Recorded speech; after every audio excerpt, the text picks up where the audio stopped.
राऊतांकडून मुख्यमंत्री शिंदे आणि Shrikant शिंदेंचा गुंडांसोबतचा photo tweet करण्यात आलाय।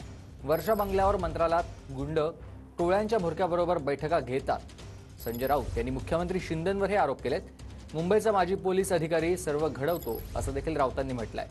लोकसभा, विधानसभा आणि पालिकेत विरोधकांना संपवण्याचं षडयंत्र सुरू आहे असे आरोप देखील संजय राऊतांनी केले।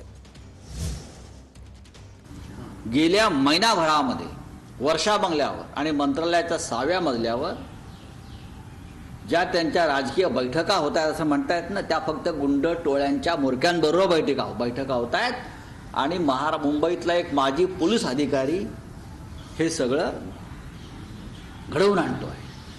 त्याचा लवकरच पर्दाफाश आम्ही करणार आहोत। फक्त गुंड टोळ्यांच्या बैठका घेऊन लोकसभा, विधानसभा आणि महानगरपालिकेमध्ये राजकीय विरोधकांना खतम करण्याचे षडयंत्र हे अधिकृतपणे रचले जात आहे। मंत्री महोदय, तर ही वस्तुस्थिती आहे की ते सतत जनतेच्या घराड्यात असतात। आपण बघितलं असेल की यापूर्वी वर्षा बंगला म्हणजे ठराविक लोकांना तिकडे प्रवेश असायचा। मी कोणावर टीका टिप्पणी करत नाही, परंतु आज वर्षा बंगल्यावर सर्वसाधारण माणूस पण जातो, परंतु लगेच इतक्या किरकोळ गोष्टीचा त्याचं काही बाऊ करणं। आता जे असा आरोप करत असतील त्यांच्या सोबत पण असे शेकडोने फोटो आपल्याला दाखवता येतील।